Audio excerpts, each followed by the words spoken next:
안녕하세요. 하나님의 잔소리입니다.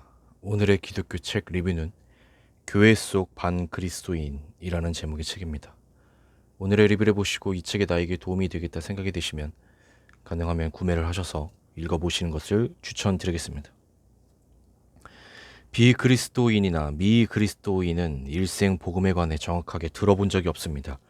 예수님에 관해 막연히 알고 있으며 그들은 예수님을 인류의 4대 성인 중 한 분 정도로 이해할 뿐입니다. 그들은 예수님에게 특별한 반감이 있진 않습니다.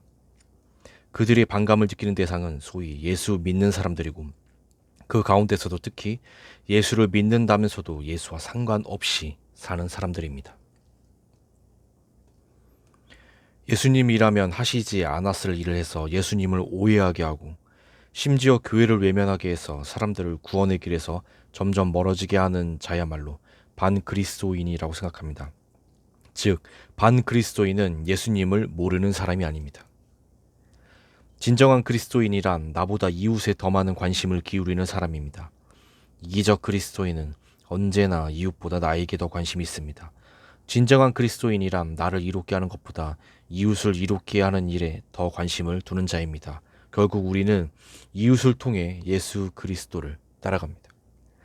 단순히 생존하는 것이 우리의 목적이 아닙니다. 세상에는 생존 지상주의자들이 있습니다. 몸에 좋다는 것만 하는 사람들입니다. 위험을 무릅쓰는 일은 생각조차 하지 않습니다. 항상 편안하고 안락하고 순탄한 삶을 추구합니다. 예수님은 그런 사람은 살았으나 죽은 자라는 사실을 가르쳐 주십니다. 그는 안전하게 살기 위해 모든 노력을 다하지만 날마다 죽음을 향해 걷고 있을 뿐입니다. 인생에서 진정 가치 있는 삶을 위해 목숨을 걸지 않으면 그 목숨으로 열심히 죽음을 향해 걸어가게 됩니다. 신앙으로 산다는 것은 살아계신 하나님께 인생을 걸기로 결단하는 것입니다. 그래서 모험을 택하고 위험 속으로 뛰어듭니다. 가격이 아니라 가치에 목숨을 거는 것입니다. 이 세상에서 진실로 가치 있는 것은 돈으로 살 수 없는 것들입니다. 돈으로 살 수 있는 것들을 아무리 많이 예수님께 드려도 자기 생명을 드리지 않는 한 그 가치는 제로와 같습니다. 우리가 하나님께 드릴 수 있는 것은 생명이 전부입니다. 생명만 빼고 나머지를 다 드리겠다는 것은 아무것도 드리지 않겠다고 하는 것이나 마찬가지입니다. 우리가 예수님께 드릴 수 있는 선물은 오직 나 자신뿐입니다. 오직 내 사랑이 전부입니다. 이를 대신할 수 있는 것은 아무것도 없습니다. 왜 이기적인 사람은 사랑할 수 없습니까? 자기 전부를 내어줄 수 없기 때문입니다. 사랑은 자신의 일부를 주는 것으로는 전해지지 않습니다. 자기 생명을 주지 않고는 사랑할 길이 없습니다. 사랑이 바로 생명이기 때문입니다. 그가 모든 사람을 대신하여 죽으심은 살아있는 자들로 하여금 다시는 그들 자신을 위하여 살지 않고 오직 그들을 대신하여 죽었다가 다시 살아나신 이를 위하여 살게 하려 하심이라. 세상의 지혜를 지혜로 여기는 것 자체가 덫에 걸려드는 것임을 잘 압니다. 사실 전적으로 타락한 세상에 무슨 지혜가 있을 수 있습니까? 믿음은 자존심보다 커야 합니다. 왜 믿기가 어렵습니까? 자기 자신이 가장 큰 걸림돌이라서 그렇습니다. 내 이성이 걸림돌이고 내 경험이 걸림돌이고 심지어 내 이름과 직함이 걸림돌입니다. 믿음의 출발점은 내가 믿는 대상이 나보다 큼을 인정하는 것입니다. 바른 믿음은 내가 믿는 대상이 나보다 크다는 데 의심이 없는 태도입니다. 믿음은 내가 믿는 분의 능력에 한계가 없다는 것을 인정하는 내적 태도입니다. 우리는 하나님이 전지전능하신 분임을 믿습니다. 그러므로 믿음의 문제는 언제나 하나님께 있는 것이 아니라 나 자신에게 있습니다. 하나님의 능력이 부족해서가 아니라 우리가 하나님의 능력을 제한하는 데서 문제가 비롯된다는 뜻입니다. 참된 믿음이라면 그 안에서 낙심이 결코 싹을 틔우지 못합니다. 믿음은 내가 아니라 하나님으로부터 비롯된 것이기 때문입니다. 그리고 그 믿음은 하나님이 자녀들에게 낙심하시거나 자녀들을 포기하신 일이 없다는 것을 아는 데서 옵니다. 예수님은 누가 보더라도 랍비의 제자가 될 만한 사람들을 제자로 부르지 않으셨습니다. 예루살렘의 이름난 랍비라면 결코 문화생으로 삼지 않았을 사람들만 골라서 부르셨습니다. 앞으로 두고두고 예수님을 낙심시킬 만한 사람들을 데려다가 제자로 삼으셨습니다. 실제로 그들은 하나같이 실망스럽게 행동했습니다. 수제자를 자처하던 베드로조차 예수님을 낙심시킬 만한 일을 한두 번 저지른 것이 아닙니다. 그러나 예수님은 낙심하신 적이 없습니다. 때로 나무라기도 하셨지만 낙심하셔서가 아니라 후에 기억하도록 잘 풀어서 말씀해 주신 것입니다. 이제는 사람에게 불필요한 기대를 하지 않습니다. 하나님께 기대해야 할 성품을 인간에게 기대하지 않습니다. 더는 인간을 믿다가 하나님께 실망하는 일이 없습니다. 세상 사람 모두가 낙심할지라도 그리스도인은 낙심할 수 없습니다. 내 안에 계신 그리스도께서는 낙심하는 법이 없으시기 때문입니다. 정말 자유하다는 것은 무엇을 말합니까? 마음 내키는 대로 무엇이건 다 해도 좋은 것이 자유일까요? 그건 참된 의미의 자유가 아니라 방종입니다. 그렇다면 그리스도인의 자유는 무엇을 말합니까? 하나님을 추구하는 자유입니다. 하나님을 향해 기꺼이 달려가는 자유이자 이웃을 사랑하는 자유입니다. 우리가 계명을 몰라서 지키지 못한 것이 아닙니다. 계명을 지킬 능력이 우리 자신에게 있다고 믿은 것이 화근입니다. 우리는 우리 것으로 하나님을 섬길 수 있다고 착각했습니다. 그래서 내 사랑으로 하나님을 사랑하려고 애썼습니다. 그러나 예수님은 네 사랑이 아니라 나의 사랑, 내가 너를 사랑하는 사랑, 내가 너에게 부어지는 사랑으로 사랑하지 않으면 너는 아무것도 할 수 없다라는 사실을 일깨워 주십니다. 내 안에 거하라, 나도 너희 안에 거하리라. 가지가 포도나무에 붙어있지 아니하면 스스로 열매를 맺을 수 없음같이 너희도 내 안에 있지 아니하면 그러하리라. 나는 포도나무여 너희는 가지라. 그가 내 안에 내가 그 안에 거하면 사람이 열매를 많이 맺나니 나를 떠나서는 너희가 아무것도 할 수 없음이라. 우리는 주님을 떠나 너무 많은 일을 하려고 합니다. 주님 안에 거하지 않을 때 오히려 더 많은 일을 하려고 몸부림칩니다. 가지는 나무에 붙어있기만 하면 되는데 나무에서 떨어져 나온 가지는 제 노력으로 생존하고 제 능력으로 열매를 맺기 위해 몸부림칩니다. 그러나 가지 혼자 무슨 수로 열매를 맺겠습니까? 뿌리에서 올라오는 수분과 영양분을 받지 않고 가지 혼자 열매 맺기는 불가능합니다. 포도나무와 가지의 비유가 얼마나 선명합니까?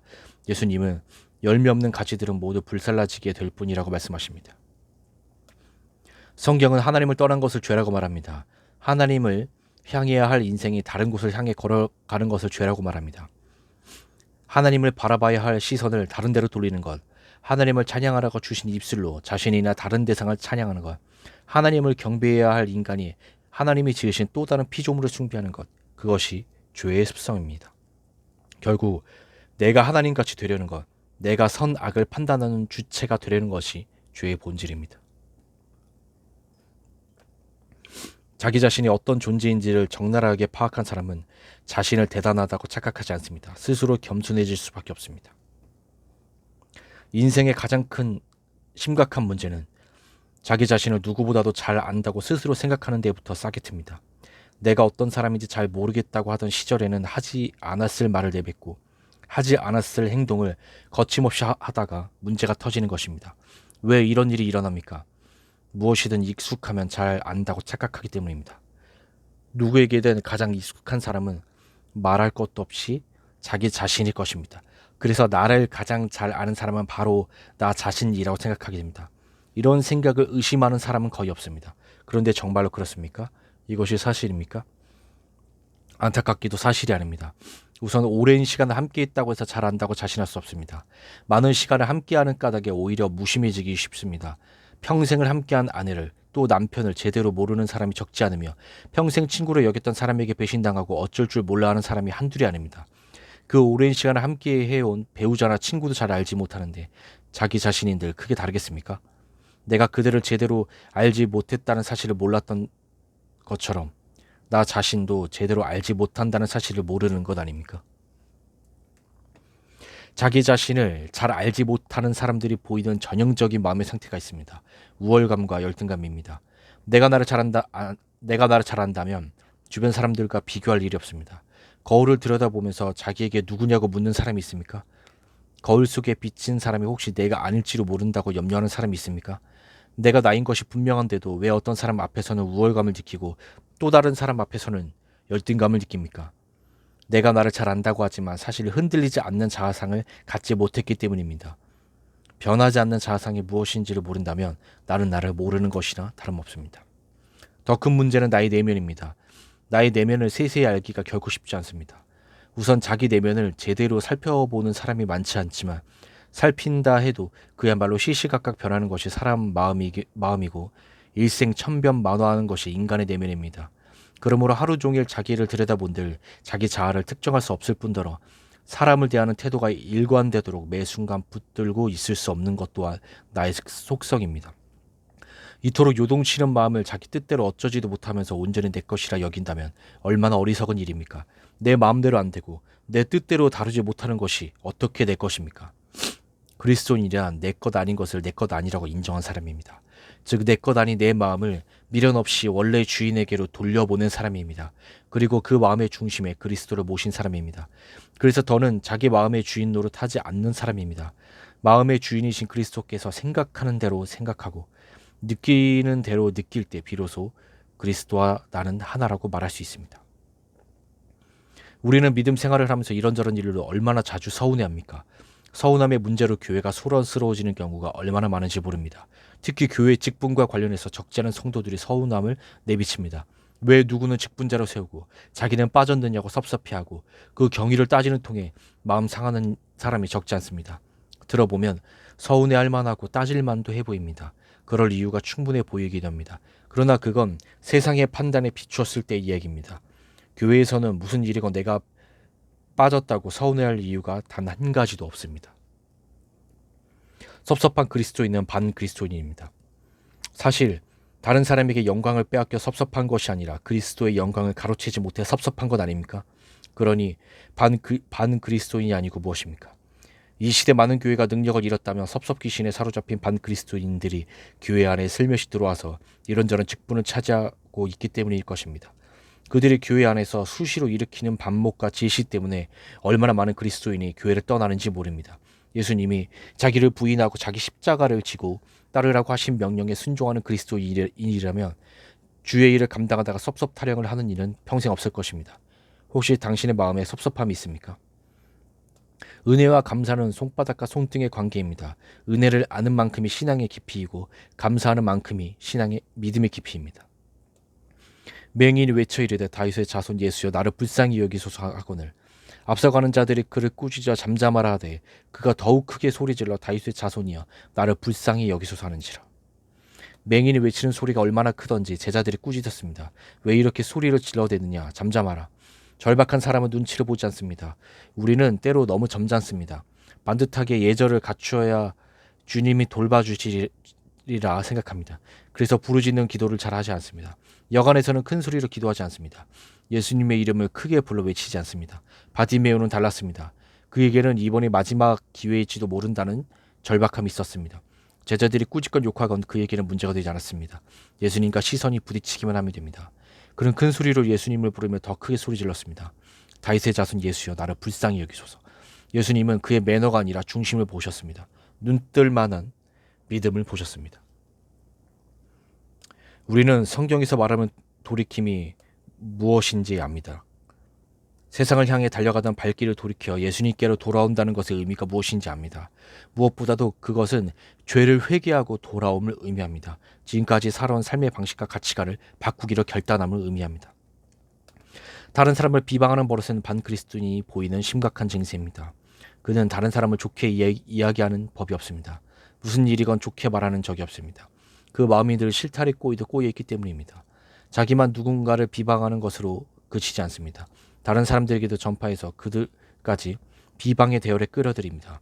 어느 공동체가 견디겠습니다. 그는 한마디로 감사할 줄 모르는 반그리스도인입니다. 보내주신 진리의 영, 보혜사 성령이 내 안에 오시는 것 이상의 복은 없습니다. 이 신령한 복을 받으면 세상의 복은 참이 아님을 알게 되기에 더 이상 눈에 보이는 것들을 갈망하지도 구하지도 연연해하지도 않게 됩니다. 물론 땅의 것들은 여전히 필요합니다. 그러나 그 필요는 필요일 뿐 그 이상도 이하도 아닙니다. 삶의 목적이 새로워진 까닭입니다. 하나님을 추구하는 삶 자체가 복이 된 삶이며 하나님을 거부하는 삶 자체가 저주받은 삶이라는 것을 압니다. 하나님을 모르는 것보다 더 큰 재앙은 없습니다. 그래서 호세아 선지자가 제발 하나님을 제대로 알라고 절규합니다. 여호와를 알자. 힘써 여호와를 알자. 꿈이 큰 사람은 불행할 겨를이 없습니다. 꿈을 향해 달려가는 사람은 달려가다 마주치는 장애물들에 걸려 넘어져도 주저하지 않습니다. 오히려 장애물을 딛고 넘어갈 디딤돌로 생각합니다. 그렇습니다. 같은 돌이 나타나도 장애물로 보는 사람이 있는가 하면 디딤돌로 보는 사람이 있습니다. 시각과 관점의 차이입니다. 하나님을 늘 자기 수준, 인간 수준으로 이해하는 사람들이 있습니다. 신앙을 자기 생각 속에 가두는 사람들입니다. 그들은 언제나 자기 틀 안에 갇혀 삽니다. 사방으로 우겨싸 당하기라도 하면 즉시 항복합니다. 그러나 사방이 막히면 위를 올려다보는 사람도 있습니다. 위는 언제나 뚫려있다는 사실을 아는 사람입니다. 주 여호와의 말씀이니라. 보라, 날이 이를지라 내가 기근을 땅에 보내리니 양식이 없어 주림이 아니며 물이 없어 가람이 아니요 여호와의 말씀을 듣지 못한 기갈이라. 우리는 영생하는 존재가 되었습니다. 이미 여호와의 집에 살고 있는 존재입니다. 우리는 이미 구원받았고 날마다 구원을 이루며 이제 곧 구원을 완성하게 될 것입니다. 우리는 이곳에 잠시 나그네로 살다가 곧 떠납니다. 우리의 여정은 귀양을 위한 것입니다. 부활 생명은 이 모든 것을 허상이 아닌 실상으로 눈앞에 선명하게 펼쳐 보여줍니다. 그리스도인의 가장 큰 특징을 꼽으라면 일의 우선순위를 분별하는 지혜를 들 수 있을 것입니다. 먼저 할 일을 먼저 하고 나중 할 일을 나중에 하는 것이 지혜입니다. 서둘러야 할 일과 서두르지 않아도 될 일을 구분하는 것이 지혜입니다. 인생 전부를 걸고라도 구해야 할 것과 거저 준다고 해도 받지 말아야 할 것을 한눈에 구별하는 해안입니다. 하나님의 약속과 부르심에는 후회가 없다는 사실을 굳게 믿고 말씀대로 결단하고 사는 것이 지혜입니다. 인생의 중심을 나에게서 하나님께로 옮긴 그리스도인은 나를 들여다보는 시간보다 하나님을 바라보는 시간이 점점 많아집니다. 나를 생각하는 시간보다 하나님을 묵상하는 시간이 많아진 까닭은 주야를 하나님의 말씀을 묵상하는 복을 깨달았기 때문입니다. 그는 교만과 겸손을 갈림길이 대부분 나 아니면 하나님을 생각하는 시간 배문에 달렸다는 것을 깨달은 사람입니다. 세월을 아끼라 때가 악하니라. 사도 바울은 그리스도인은 모름지기 진리의 삶을 사는데 게을러서는 안 된다는 사실에 눈을 떴습니다. 세월을 아끼라의 헬라어 원문을 직역하면 하나님의 시간을 구해내라는 뜻입니다. 그리스도인으로서 정말로 부지런하게 살고자 한다면 이 시대와 나를 향한 하나님의 뜻을 알고 내게 주어진 사명을 깨달아 세상의 시간을 하나님이 일하시는 카이로스의 시간으로 바꿔야 합니다. 바울은 그래야만 하는 이유가 이 시대의 시간이 악하기 때문이라고 단정합니다. 때가 악하다는 말은 시간이 악한 자에게 속해 있다는 뜻입니다. 악한 자들이 장악하고 있는 시간을 구해내는 것, 즉 되찾아오는 것이야말로 게으르지 않고 부지런히 삶을 사는 삶의 출발점입니다. 악한 자들에게 빼앗긴 시간을 하나님께 도로 가져오는 삶은 구원의 본질에 속합니다. 하나님의 다스림이 우리 시간에 임하는 것이 곧 하나님 나라를 누리는 삶이자 하나님의 뜻에 합당한 삶입니다. 그리스도인이 아닌 사람들을 왜 만나야 합니까? 왜 그들 앞에서 게을러서는 안 된다고 말합니까? 왜 지혜롭게 살아야 합니까? 세월을 아껴야 하기 때문입니다. 곧 하나님의 시간을 구해내야 하기 때문입니다. 크로노스의 시간에서 카이로스의 시간을 건져 올려야 합니다. 이것은 시간 속에 알알이 박혀있는 기회를 모두 하나님의 뜻을 위해 활용하는 일입니다. 예수님은 아버지께서 허락하신 모든 기회를 온전히 활용하셨습니다. 때로는 식사할 겨를조차 없이 바쁘셨고 때로는 너무 피곤한 나머지 광풍에 낙엽처럼 흔들리는 백구물 속에서도 깊이 잠드셨습니다. 가는 곳마다 몰려드는 사람들 때문에 숨 돌릴 시간조차 없으셨지만 새벽마다 홀로 아버지와 함께하는 시간을 놓치지 않으셨습니다. 게으른 예수님은 상상도 할 수 없습니다. 네, 제가 준비한 리뷰는 여기까지입니다. 오늘의 리뷰가 여러분께 도움이 되셨다고 생각이 되시면 가능하면 구매를 하셔서 읽어보시는 것을 추천드리겠습니다. 리뷰를 마치겠습니다. 감사합니다.